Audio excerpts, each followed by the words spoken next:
তো আসসালামু আলাইকুম। আজকে আমি কথা বলবো গেট 10 এর দুইটা পদ্ধতি দেখিয়েছিলাম। ওই দুটো পদ্ধতি থেকে পদ্ধতি 1 নাম্বার কথা নিয়ে বিস্তারিত আলোচনা হবে। ও চলুন শুরু করা যাক। প্রথম হচ্ছে সমস্যা।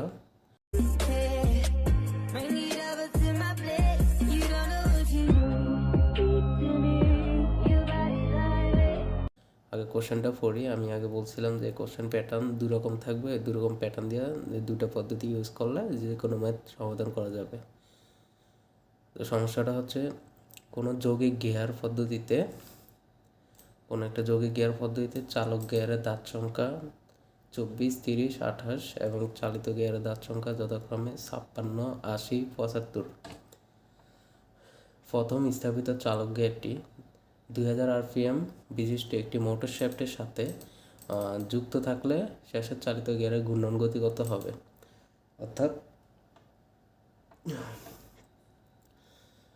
কোনো যৌগিক গিয়ারে প্রথমত চালক গিয়ারের দাঁত সংখ্যা দেওয়া আছে, তারপর দেওয়া ছিল চালিত গিয়ারের দাঁত সংখ্যা। এই যে চালিত গিয়ারের দাঁত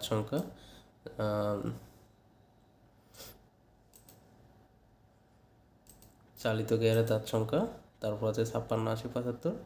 তারপরে প্রথম চালক গিয়ারটি অর্থাৎ হুইলের দাঁত সংখ্যা দেওয়া ছিল 2000 rpm rotation per minute.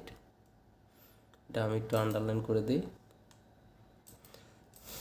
2000 rpm বিশিষ্ট একটি মোটর শ্যাফটের সাথে যুক্ত থাকলে এই যে দেখুন শেষের চালিত গিয়ারের ঘূর্ণন গতি কত হবে? অর্থাৎ এখানে কয়টা গিয়ার আছে? 1টা 2টা 3টা 4টা 5টা 6টা দাঁত সংখ্যা 6টা দাঁত সংখ্যা দেওয়া আছে। তার মানে শেষের চালিত গিয়ারের হুইল হবে অর্থাৎ N6 কত সেটা বের করতে বলছে। আমি সমাধানে যাই।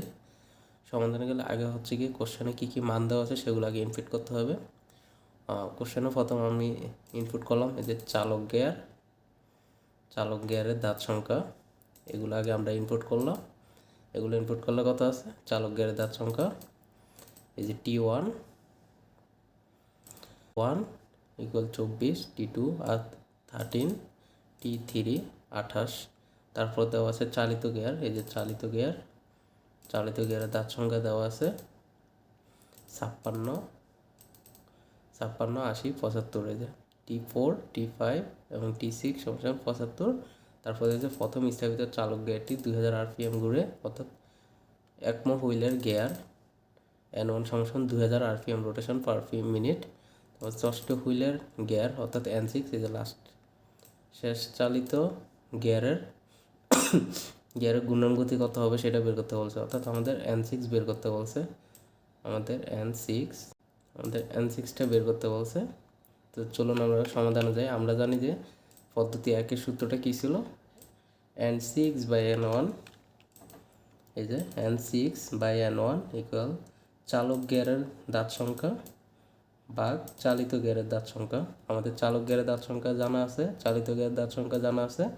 এখন সূত্রটা মান বসালে আমরা পেয়ে যাবো। অর্থাৎ আমাদের N6 এর মান বের করতে বলা হয়েছে। তো আমরা N6 N1 তারপর যে চালক গিয়ারের দাঁত সংখ্যা মান বসাবো, চালিত গিয়ারের দাঁত সংখ্যা মান বসাবো। এই যে T1, T2, T3, T1, T2, T3। চালিত গিয়ারের দাঁত সংখ্যা T4, T5 এবং T6। এই যে T4, T5, T6। তারপর হচ্ছে গিয়ে আমরা এগুলো মান বসিয়ে দিই। ক্যালকুলেশন করলে আমরা N6 এর মান পাই। আমাদের N6 এর মান পাই 115 rpm রোটেশন পার মিনিট। এটা হচ্ছে আমাদের পদ্ধতি নাম্বার 1। আশা করি সবাই বুঝতে পারছেন। আর কোথাও কোনো সমস্যা থাকলে অবশ্যই আমাকে কমেন্ট বক্সে জানাবেন। ধন্যবাদ সবাইকে।